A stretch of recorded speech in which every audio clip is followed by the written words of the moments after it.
And one of the things I like to say to help people understand human nature and my way of looking at it is I believe that human nature is the biggest obstacle to liberty. Not because, and it doesn't matter how good or bad the Constitution is. And this kind of gets into the conversation I had with Richard the other day, which, Oh, we been this morning? because human nature's there. Yeah. And the reason why I bring this up too is because I have people saying, well, gosh, Doug, that neighborhood's not safe. It's safe. It's just human nature's out there. That neighborhood's dangerous. Yeah, because the people with bad human nature are collecting there. But the founding fathers, they understood all this. But you know what amazes me about that, though, Dag, about our founding fathers? What? How they knew that, well, maybe they didn't know, but it's kind of hard to predict what's going to happen 20 They years weren't down the road. predicting what would happen. They were looking at history and they understood human nature. So I get into and War Okay. Hamster definitely, I'll definitely bring War Hamster is dialed in here, so he's definitely going to join us. But hang on a second, let me get to a point here, and then I definitely want your opinion because I'm dealing with a fellow conservative who got angry with me when I used human nature as a part of my discussion. Yeah, well, you were there, but you didn't see because you were too busy talking to the girls. Well, I was talking to the girls, but But that's somebody's what we, anyway, okay, the so girls. he's like, Sorry. the Constitution's not working. The state sovereignty stuff is messing us up. The state's doing stuff themselves. We live in Oregon. Of course, he's going to think that. He's like, for example, we need to have consistency in this country, like with something like the death penalty. I can't believe there's states that don't have a death penalty. And I said, well, that's dangerous because if you have the federal government dictating that all states have death penalty, you now have a centralized position on that. What happens when the other side takes control? For example, I mean, it's well intentioned. I understand his thinking, but it's dangerous because and it revealed to me that he had a fundamental misunderstanding of why our constitutional system exists the way it does in the first place. And so I brought up, well, because of human nature. And that's where he got angry with me. He says, that's a BS weasel way to weasel out of it. I'm calling bullshit on you. Oh my goodness, they really got that heated. Oh, yeah. Oh, he's all red faced and everything. Not okay. He says, Okay. but he didn't understand what I meant by human Okay. nature. I guess not. Okay. Because of human nature, the Constitution establishes a government of limited enumerated powers. Because of human nature, it leaves the local authorities to the states. Because of human nature, this structure was purposely constructed. It wasn't by accident. It was careful consideration of human nature. This idea of, well, people say, well, yeah, but it's antiquated. Things are different now. No, human nature, liberty, tyranny don't change. There might be different symbols. There might be different icons. There might be different names. There might be different ideologies or things that claim to be a different ideology. They're just the rehash of the same thing by a different name. But it all is really the same thing. It doesn't change. And so, and when you have your separate states and a state implements a flawed policy, the damage is contained. If the federal government imposes the same flawed policy nationwide, because that's what you're allowing, the consequences become catastrophic. It's far easier to correct bad policy on the state level than to reverse a federal mandate affecting 50 states simultaneously. And this is where the Constitution's genius lies. It recognizes human nature's darker aspects. The desire for power, the tendency toward greed, the temptation to consolidate authority. The founders understood that concentrating power into any single entity, whether federal or popular, creates an irresistible target for those who would abuse it. So we have separation of powers, federalism, republicanism. We have this separation between the branches, between the federal and state governments, away from pure democracy, and so forth. This intricate power distribution wasn't designed for efficiency, but for protection. Protection from ourselves and our worst impulses. When we advocate for federal solutions to problems we think are urgent, then we are ignoring these safeguards because we're confident our side will always be in control. Now let's get back to your story. So we're up Right. here. Well, I thought I was safe. You still have to have your safeguards. Yeah, but Human nature yeah. or whatever nature will always be there. So you always have your head on a swivel. Now, chances are up here, you're less likely to need to worry. But that doesn't mean because Yeah. human nature, Yeah. because life, Right. bad things are everywhere. It's just, and that's reality. See, my And thing, and and yeah. okay, go ahead. See, my thing was so I didn't have to. I felt like I didn't have to worry about any of that stuff. Right. I feel like, okay, no big deal. I can get up at 5 in the morning or whatever, do what I need to do. But the fact that I'm in the shed, put my little steps down, little stepping stones down, and all of a sudden there's this black thing coming down and starts barking at me. And I'm like, what the heck did that come from? And, why isn't somebody watching their dog? I'm not aware of the neighbor having a black dog, and why would it be loose? Yeah, I know, and And it frightened you. But my point yeah, is, and you're like, "Well, I thought I was safe," right, yeah, and that was an interesting reaction to me maybe. because it's like you should have known all along. And not that I'm picking on you, No, no, I understand that. but human nature, dogs, whatever Yeah. happens. The old saying, right? Shit happens. Yeah, but I wasn't I Um, wasn't thinking about that. I no, was I just, know I was because just you like, felt safe, right. and we felt, and we feel, and see, this is part of the problem now. And we Okay. feel safe right now because our guy is present or our guy is doing this or our guy. True. There's always reason to put up your cameras, be on guard, head your head on a swivel, and take action, Right. whatever the situation. And the Right. Constitution is not the protection. It was written to guard us, but if we're not following it, then it even doesn't matter. In the end, it still comes down to us. Okay, And yeah, so, and I it's like yeah. and what I Okay. used with my friend No, that is makes my a point. recipe idea. It's like, the problem is the Constitution. It's what we're putting into the recipe. They're not following the original recipe. If you're making a Mexican dish and you put parsley instead of cilantro, it's not going to taste right. Of course not. You didn't follow the directions. Exactly. They're not following the directions, and then they blame the directions. That's what's happening to some of our conservative brethren. It's I almost easier to blame somebody else for your problems, though, Well, Doug. this is true. Now, Yep. that said, I have taken my earpiece out and I made my computer so it would be the Anyway, speaker so that you could so hear Warhamster as well. But I'm not sure if I did it right. So Warhamster, say something. Nope, can't hear you. Hang on a second. No, okay, I yeah, had to people take can do myself that. off Yep, you're mute in my first. earphones. I had to take myself off mute. Can you hear me now? Yeah, but you're in my earphones. So hang on a second. Let You're me in my earphones. Okay. see if I could. I won't speak until Virginia can hear me. Yes, we are very technically savvy people. Doug actually will figure this out relatively quickly. We've done this before.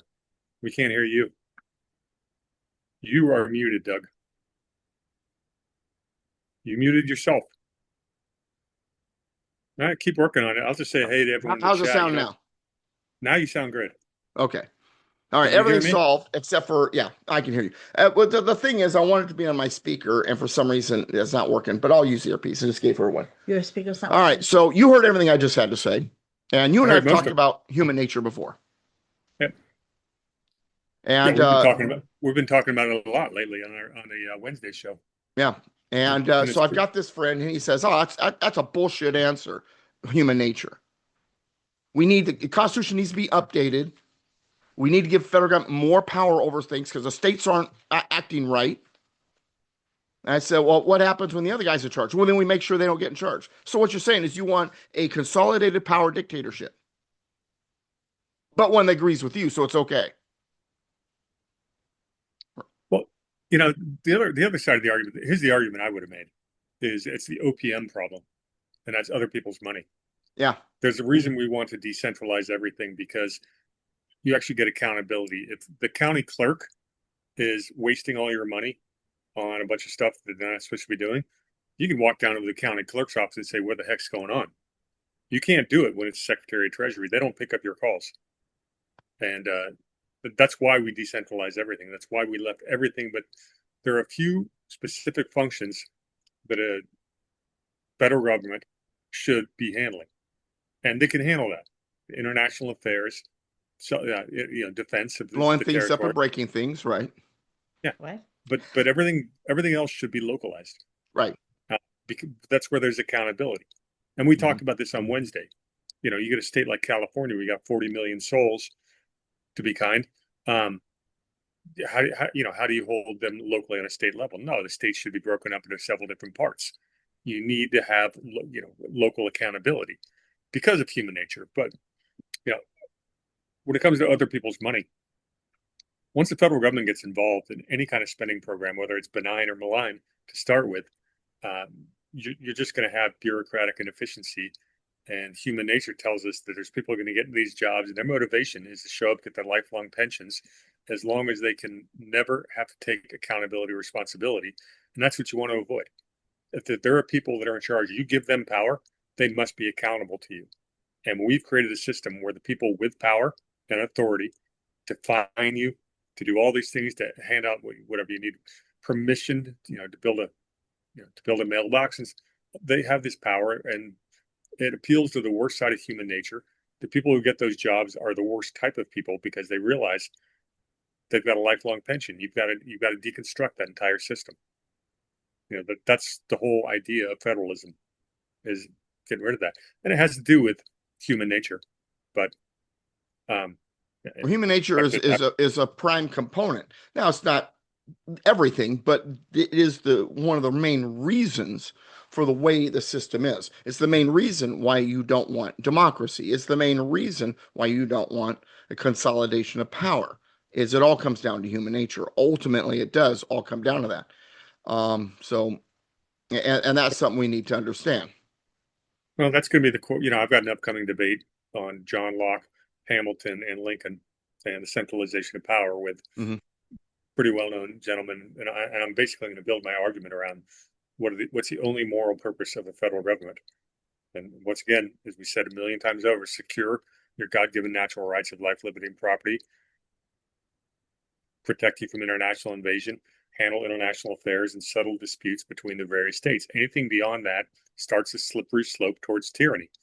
And we saw that happen with the First Bank of the United States, and a few other things happened in 1789, and the slippery slope was started. So the question I always ask is, how do you scale it back? Well, and a part of the answer is we have to be involved. We have to be informed and be willing to do something about it. Be involved, running for office, whatever it is. Because getting back to human nature, I mean, we recognize admirable traits like leadership and courage, but there's also out there this desire for power. There's also out there where the passion for justice can become zealotry, a passion for being a good leader becomes a tyrant or whatever. It's something that requires us to be involved.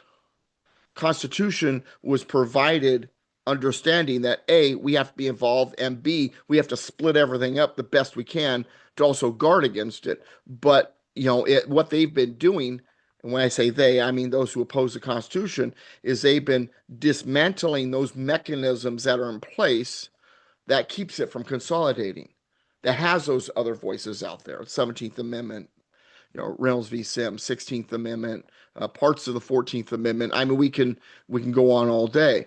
And ultimately, the founders understood there will need to be changes. There will be times when a power may need to be given to the federal government or somewhere else or whatever, and that's why they created an amendment process.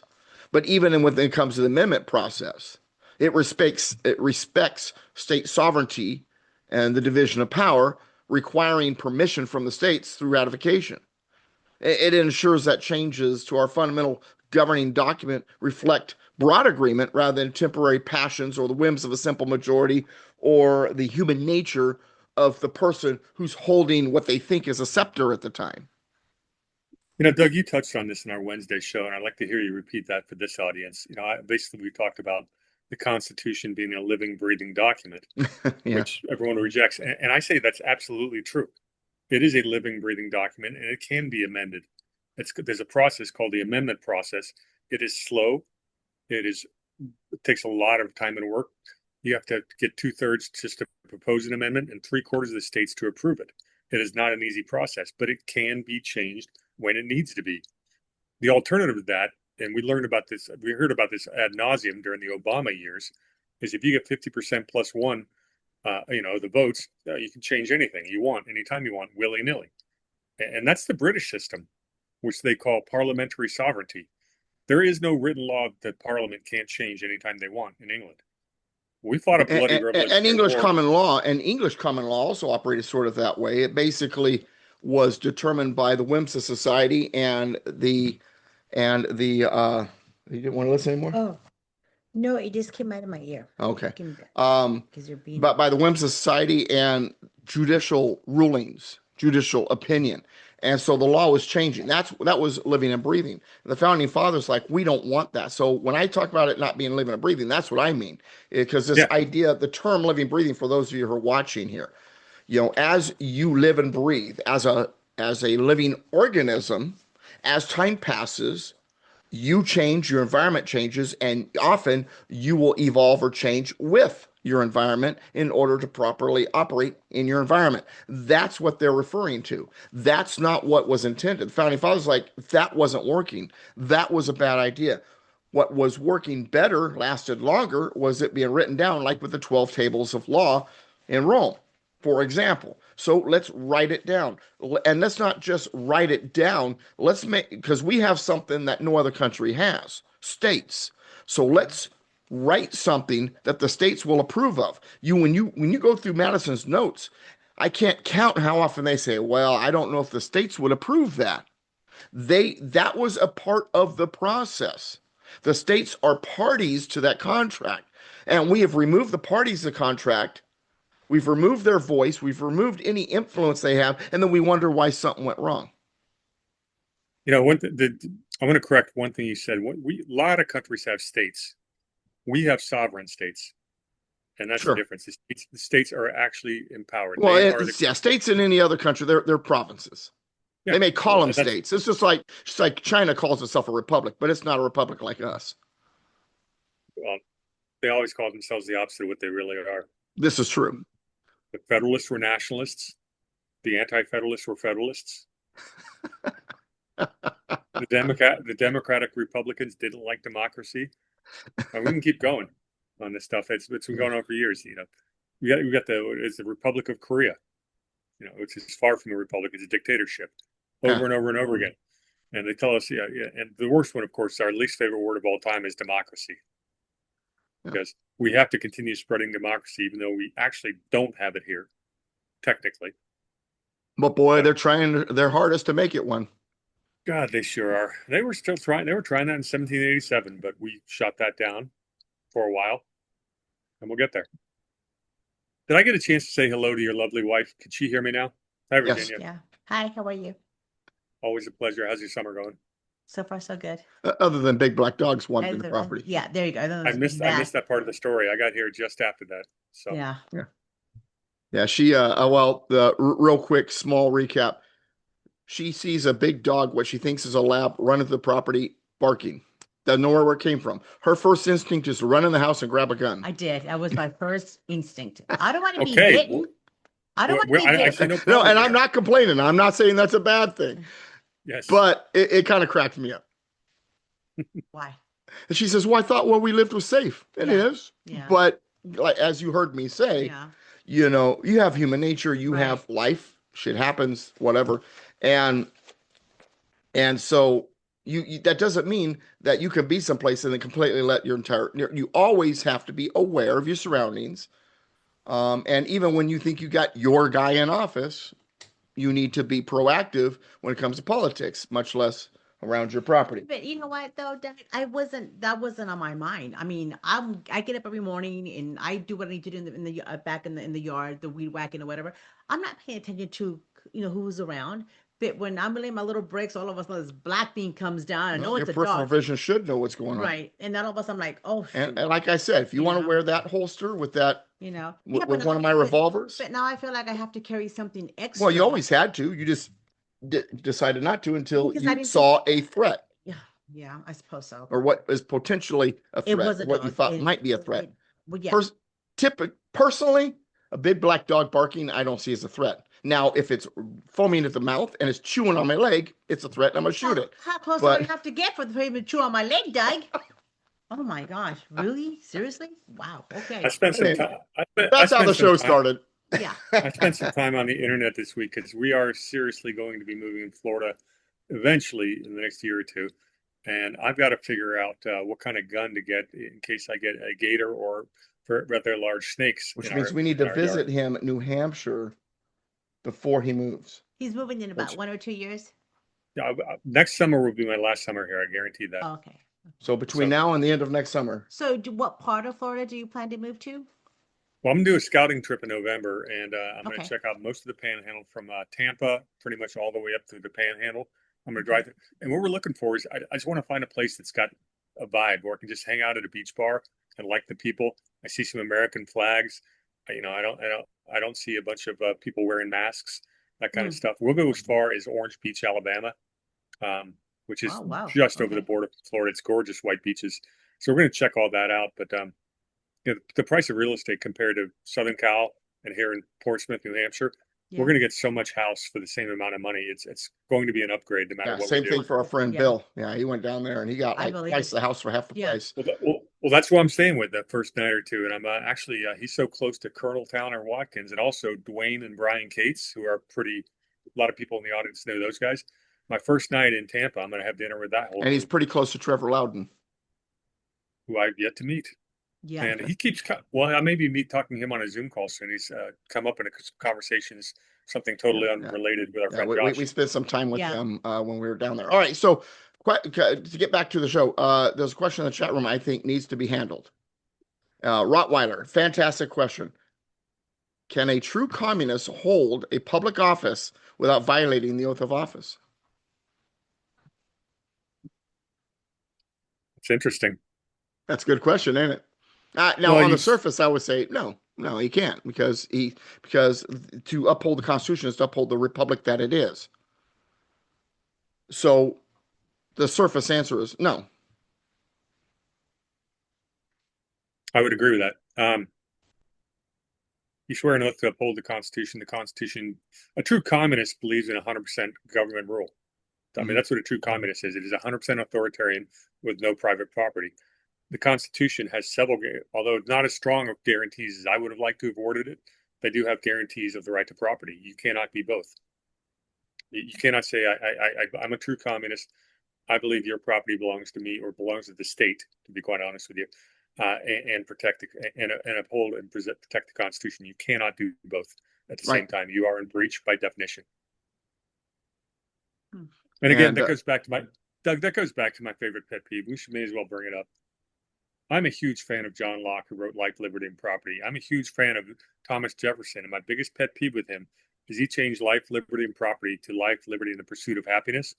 And the pursuit of happiness is great, but property rights are the foundational rock of individual liberty and self-ownership.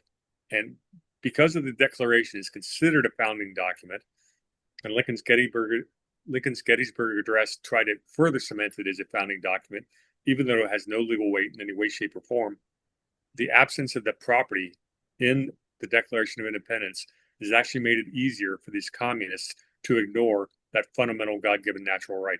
And that's my one issue with Jefferson more than any other. And I love Jefferson. And I love the Declaration. And the thing is, when it comes to property, the possession of property, real property, is what our system is all about. This is why communism targets, private property or personal property, because it is directly associated with the means of production. Any assets that generate wealth or are symbols of wealth, they hate. Property is one of them. Not just one of them. It is the epitome of it. And so of course, private property, they hate. They teach that private property ownership allows the wealthy to create value through the labor of workers, while the laborers only receive a portion of that value in wages. If they don't have the property, they can't do that to the workers. See what I'm saying? So Marx viewed private property kind of as a historical development that that served a purpose that just needs to be eventually superseded by government.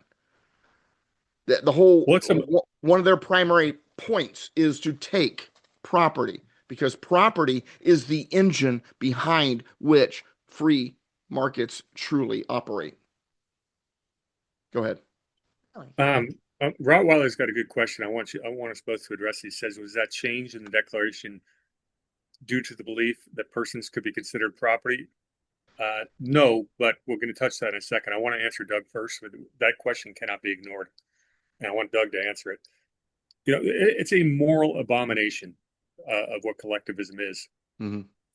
You know, if you believe in God, we are God's creation, and that's why it makes your life and liberty and your property so sacred. Your property, as the Sons of Liberty said correctly earlier, it's the accumulation of everything you've done in your life. You've accomplished this. Your life is sacred. And if you believe that, nobody has the right to your life, liberty, and property, nor do you have the right to anybody else's.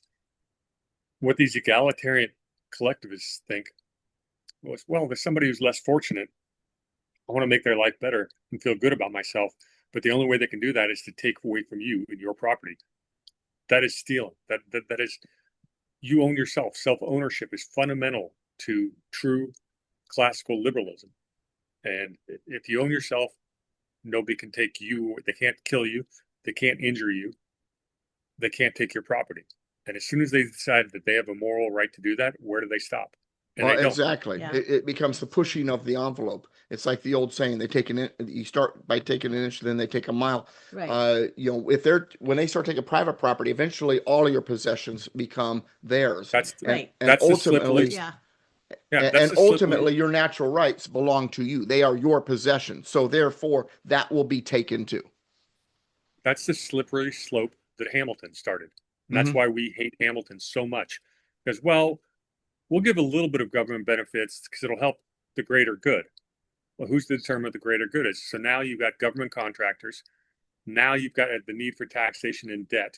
And of course, the debt's never going to spiral $42 trillion later. That's a slippery slope it starts. You either have a limited government or you don't. Once you don't, it goes from just a little bit of government to 100%. That is a slippery slope. In our country, we can name all the major events, whether it be Andrew Jackson, Abraham Lincoln, called Woodrow Wilson, the whole progressive era, FDR, LBJ, and then pretty much the entire 20th century. And the Republicans are just as guilty as the Democrats, well, almost as guilty, I should say, of the slippery slope. But they There's a handful of them that were actually okay. Handful, but handful. It wouldn't be a long conversation if we But went through that but what you're saying actually ties into Rottweiler's question, because see, they understood all of this. See, and this discussion, I had this with my friend on Wednesday morning.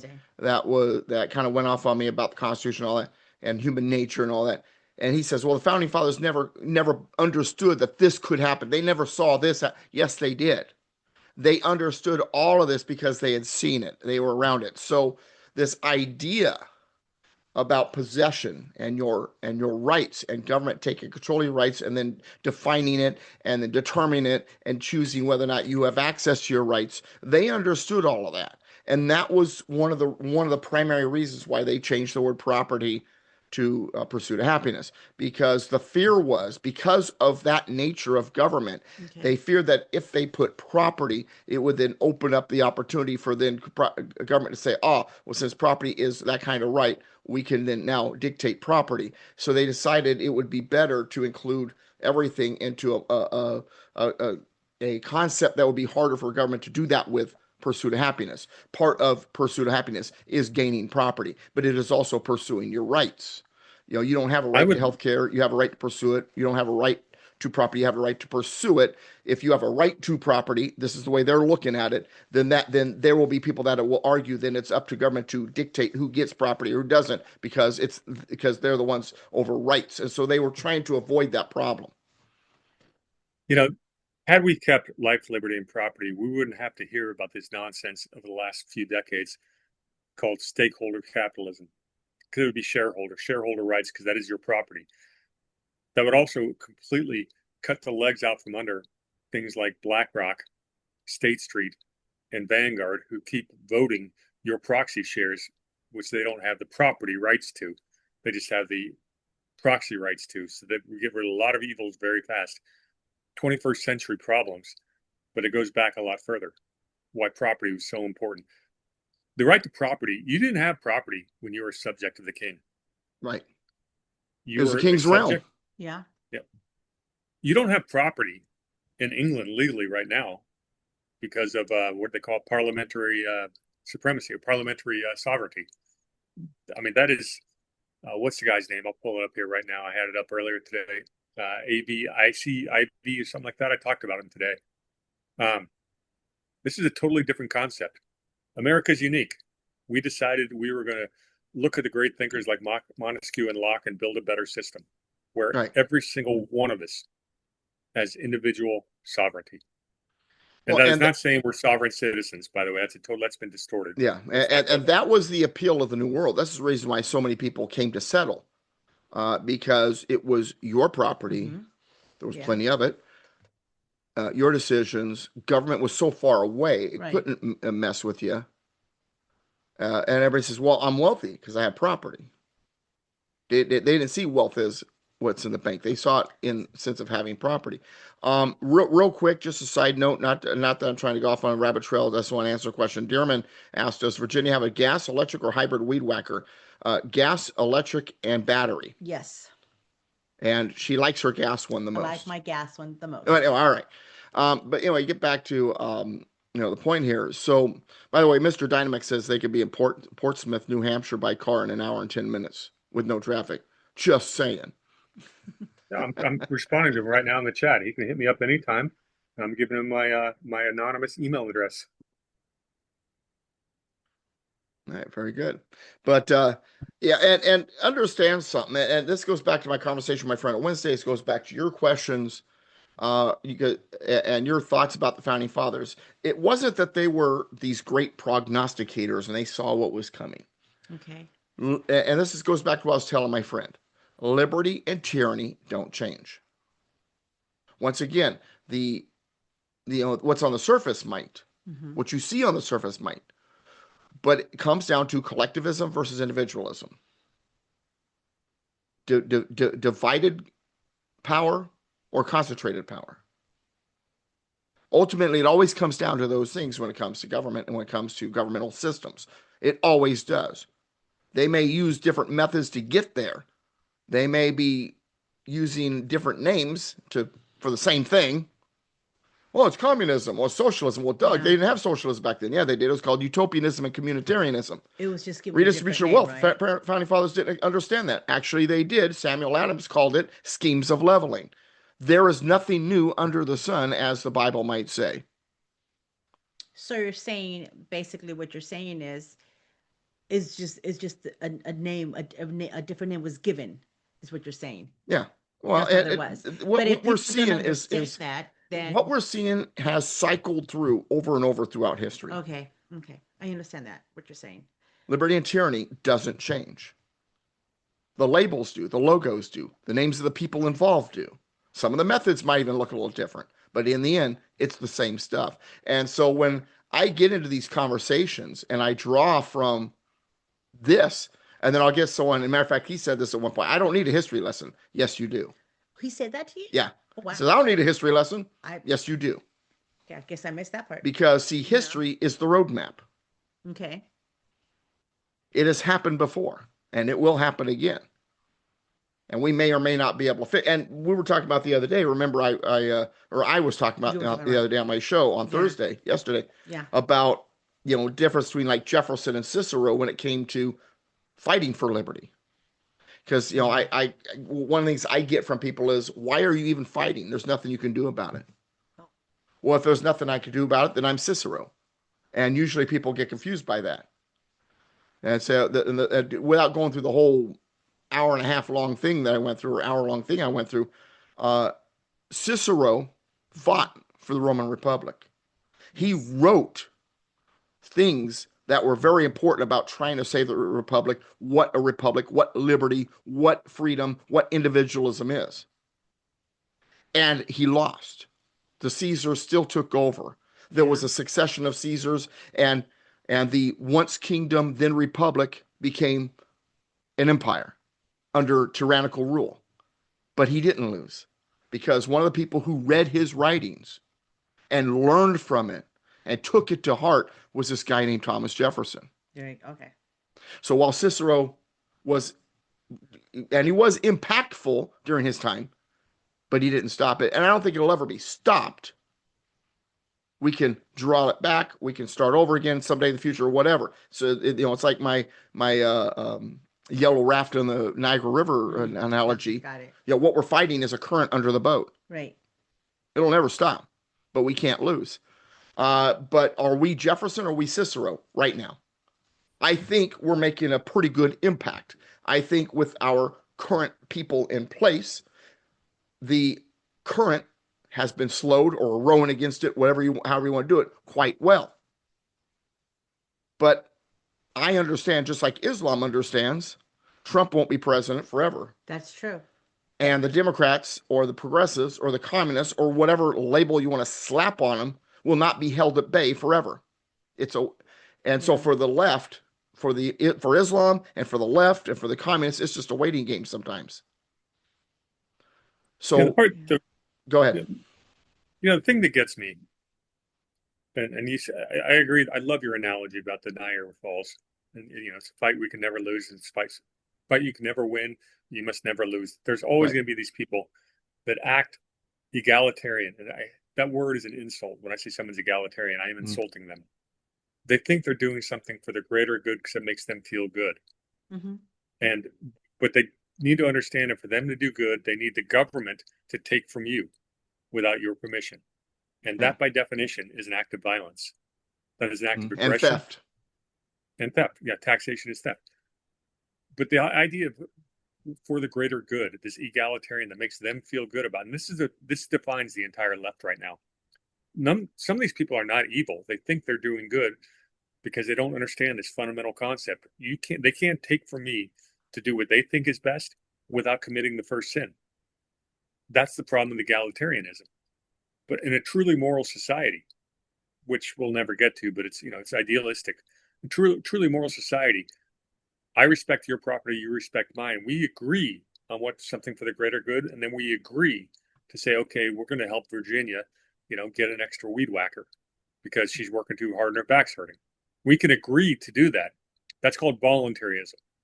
But when you say you're the dictator, Doug, you're going to take my property and buy her 2 weed whackers that she doesn't need, that gets into the waste. And that's exactly how government works when you start functioning with the idea of we're working for the greater good. Who decides? I decide what's my greater good. And if I want to help Virginia and spare her back from weed whacking, I probably will out of the goodness of my own heart. But it's my choice. You don't get to take from me to do it. And that's what a moral society needs to understand. And that's what the collectivists never will. They think, oh, we've gotten together in a little group at our coffee at Starbucks, and we think there's an ill, there's some ill that needs to be remedied. And boy, if only the government would do exactly what we want. And they never worry about they never think about the moral consequences that they are now stealing from other people. Right. So they feel good. And that's the problem with. Yeah. They're not thinking about other people, thinking about themselves. Well, what they see is on the surface. It amazes me how context doesn't matter, how cause and effect is not taken into consideration. And I think cause and effect is a big part of this. I mean, when it comes to economics, cause and effect is all about what economics is about. Right. Go ahead. Yeah, we've created a generation of 2 generations now of absolute babies. As long as it makes them feel good, they actually feel morally justified. And I want it now. And they have this unbelievable short-term, instant gratification need. And I make the argument this was done on purpose. We've been socially engineered to create these people because the people who did the social engineering want their minions, their sheep, to vote to give them power in the name of my democracy, because democracy is always good. And, it's the will of the people. A republic exists. These people run around crying that we defend the minorities. The whole purpose of a Republican form of government is to protect minorities. If you're outvoted 51-49, you still have your rights, but not according to them. they're in the majority by one vote, and they think they can take away your rights, your God-given natural rights, and they think the government grants those rights. No, it's a fundamental problem. That's why our public education system doesn't teach these fundamental truths. Well, and that's why communism and socialism and the hard left deny the existence of God, because if God exists, then your rights weren't given to you by government, and there's someone higher than them. There's a higher power, and their system can't exist in that type of environment. So therefore, God must be killed. Well, if God must be killed, then all those who believe in God then must be silenced, and it becomes a religious thing. Yeah, the state becomes the God. Therefore, you must be atheistic, and that leads us straight into technocracy.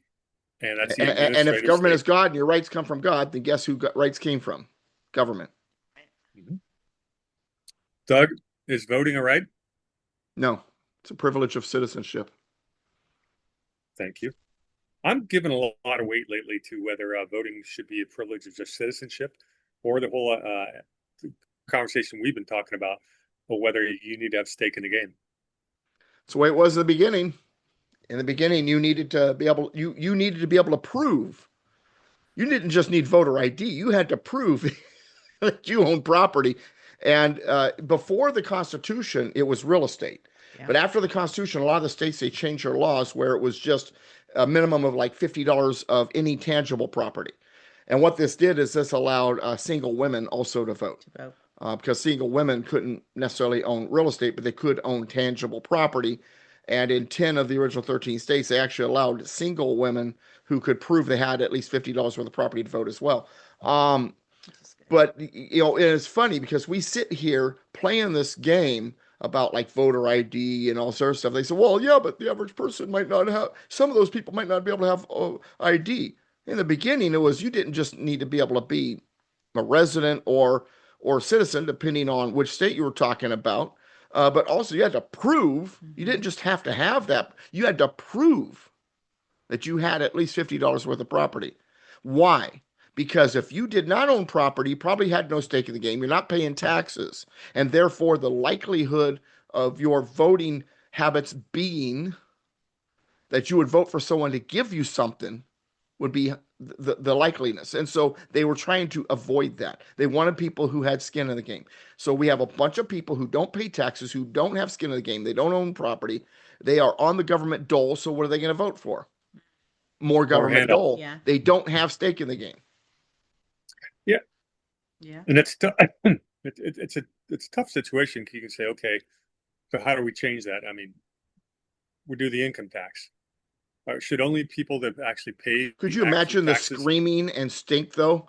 That, well, if you don't, qualify, you don't pay taxes, but you don't pay taxes, you don't qualify, you can't vote. Could you imagine the stink? And the main reason for the stink is because the left knows they have to draw from that crowd, because they're the ones giving things away. They need the people who are receiving things, and they need the people who are not smart enough to.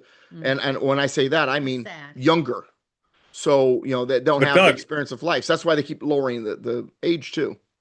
But Doug, I'd be joining them in screaming about that, because if you make it only positive taxpayers, if you're actually paying taxes, stuff like that, unless you make it a really progressive tax, which is a British idea, which I reject, that you're still, middle class is still paying more than the higher class percentage-wise. You completely shifted the burden to the middle class.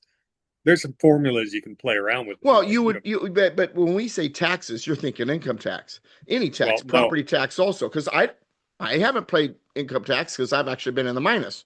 Can't pay a tax on minus. No, you can't. So I didn't pay income tax, but I'm definitely have skin in the game. But I pay property taxes. So there has to be a formula that isn't just if you pay this tax. Well, okay, so I just got to pay both. My income tax, because we end up spending more than we wanted to last year. We called over $20,000 of income tax check I wrote. Our property taxes, it's the one bad thing about New Hampshire is it went up like by 50%. So I'm paying both. Wow. Now, I'm certainly not a billionaire. But there's billionaires paying a lower tax rate than I. How do you fix that? And I think look, the federal government should fund itself on tariffs. It should be a flat tariff, never protective, never being able to pick out winners and losers. because that's crony capitalism. That's the mercantilist system we fought a bloody revolution to get away from. Is it can be if it's a consumption tax, again, that's regressive. People that barely have any margins every month pay a higher percentage of their income in taxes. What's the actual solution? I've got ideas, but I want to hear what you have to say. Well, the actual solution would be what would be basically a fair tax at the state level, and then get back to the states, then pay into the federal government. That's my opinion. Yeah, I'm Progressive inclined to system. agree. Okay, I'm any 100% progressive system agree. is punishing success. Go ahead. Yeah, it is. I don't want Bill Gates paying 12% tax bracketing. I don't like all the deductions they get, but our revenue code is a book about this big, and I used to have to read through it. Yeah, I literally I've read got the one revenue. from 1 year, and I mean, yeah, it's huge. Yeah, when I was doing the financial planning for a living, I actually had to read it every year, and it was pain. Worst 2 weeks of my life every year, knowing the revenue code. And they could just give us a small little. This is what's changed from last year, but they won't do that. Right. So you got to memorize the whole damn thing every year.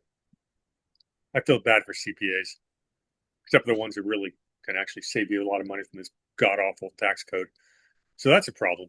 The whole tax code. And once again, taxation. So Montana Cindy says no deductions. And that's what you're getting at. Well, I agree with that, and that's a moral issue. When you give deductions, so let's say when I was single, I had to pay a higher tax rate than I'm married. That's the government picking winners and losers. There's all kinds of different deductions like that. If I'm renting, I get no deductions for my rent, but the mortgage holder does get the write off the interest. That's picking winners and losers. I can go for the next hour and give you examples of the government picking winners and losers, and that's the last thing we want the government to be doing. Yeah, well, and based on my original answer earlier, which you said you tend to agree with, one of the things I don't know if everybody picked up on is I said that the taxation would be at the state level. Hmm? The federal government should not be able to directly tax anybody. As long as it's got enough revenue to provide for the common defense, send our ambassadors to handle international affairs, and have legitimate courts that can handle interstate disputes. The federal courts should be about 1/100th the size they are. Very few crimes are federal, unless you Right. cross state lines, and that can be handled. Right. All these things. There's this massive budget. None of it is necessary in any way, shape, or form. The states can handle these things. And if they did, you'd have better quality schools, which means you'd have fewer criminals. You'd have better deterrence programs, which means you'd have fewer criminals. All kinds of things that wouldn't happen. Of course, now that you give the federal government this giant budget, which we did in 1913, now they create things like the CIA who decide, oh, we're going to work for our corporate internationalist corporatist masters. And we're going to do things like, I don't know, socially engineer the country and import drugs so we can create an entire criminal class of people that are dependent on the government. Thank you, LBJ. But I digress. So in 2007, in 2007, my constitutional mentor, the man I called my mentor, Tim Curlin, he went by Loki online. And he and I went through the entire federal budget, at least what was available to us. And what we did was we separated the budget into two piles, constitutional and unconstitutional, based on original intent. Now, that's not to say that I believe that every single unconstitutional expenditure needs to be pulled out from under us right now. I don't believe that because it would create economic chaos. But just for the point of understanding how far our government has gone, we separated the entire, and remember, this is 2007, so this is a year before the election that sent Barry into office, okay? And after we did our research, our study, and because we're not some academic out there, didn't get published, it was our own thing, we determined based on our study that 85% of federal spending was unconstitutional. Now, imagine how much taxation you need if 85% of the federal budget goes bye-bye. Not that I'm saying that's what we do right now, but let's just imagine if our government was only spending constitutionally, would you even need any kind of income tax? 85% of the budget gone? Wow. It's a lot. Not at a federal level, but being pragmatic. Well, a lot of those expenses would, though, now fall upon the We states. yeah, some of them. That's exactly where I'm going with that. You know, I think we do agree there needs to be some sort of social safety net. We don't want grandma in the streets, stuff like that. Right. Some social safety net, Sure. but it And needs to and be each managed up. state can do that the way they want to do it. And you know, it's the beautiful thing about having 50 states doing it the way they want. Some Mhm. of them are going to be very successful, and some of them won't. They're going to create a model that works, and the unsuccessful states will adopt it because their voters will insist upon it. You're wasting our money. You're taxing us too much. Do what Montana's doing, and Or I California's. leave the state There you go. Well, and exactly. And that's what I take my tax dollars with me. which we're actually seeing happen in real time. So I cannot wait for the 2030 census, Oh as long yeah. as it's done properly. Um, Big deal. That 2020 loss of the ability to count illegals in the 2020 census cost us a decade worth of progress in terms of, I hate the word progress, but we could have carved a lot of this stuff back already if Right. we had we should have fought harder in 2020 on the census, and I blame that on the Republican Party. They let that happen. This should have been a holy war in 2020 for that census, and I Right. blame that on John Roberts. That was his court that allowed that to happen, counting illegals. But now you bring everything to the state level, and then the state's going to say, well, we don't quite have enough money to manage all these welfare programs. Why don't you handle it in your county? And the county's going to figure it out Right. real quick because they actually know the people involved. Say, well, first And this thing is we and need this to do. is and this is what gets back to the Constitution itself, because get back to my conversation with my friend, and he says, well, the Constitution needs to be updated. I don't think so. It needs to be read from its original point of view. And then usually when I say something like that, then I get, well, it's archaic. Liberty and tyranny doesn't change. But if you really do think it needs to be updated, then fine, update it. But it gets back to what I said earlier about the amendment process. There's a process, and it's difficult for a reason. But what's happening is we've got people who've decided that because the enemy has dismantled the Constitution is the problem, so it needs to be tossed. Oh, But they dismantled it. Right, so it's a problem. No, what they did is the problem. Undo what they did. The And Constitution is that's what not antiquated and insufficient. We're repeating the same mistakes that have plagued governments throughout history because we're not listening to the guys that studied history and got it right.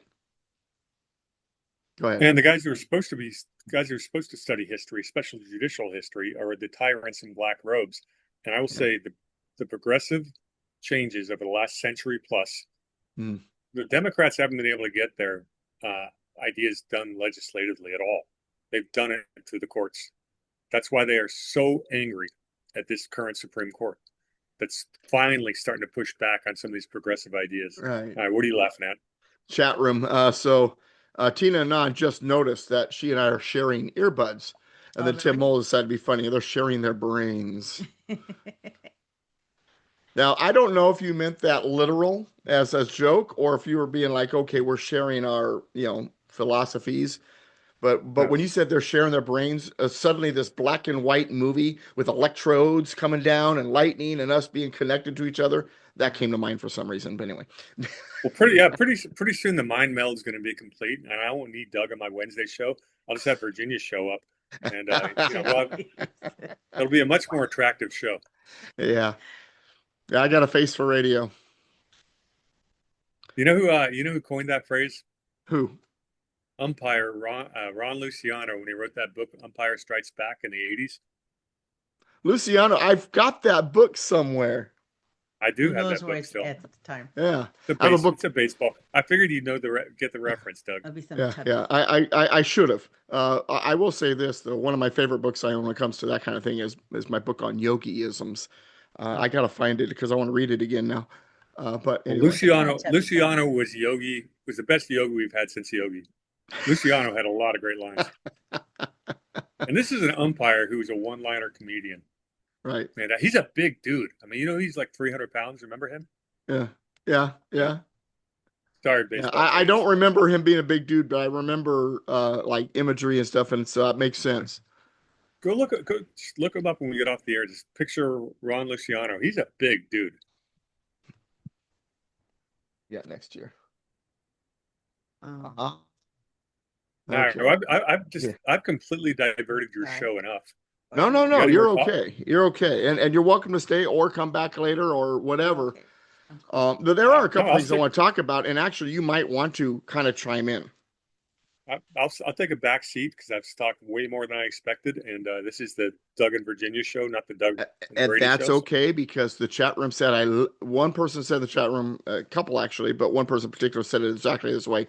I love it when War Hamster chimes in. So, all Flattered. right. Thank you, everyone.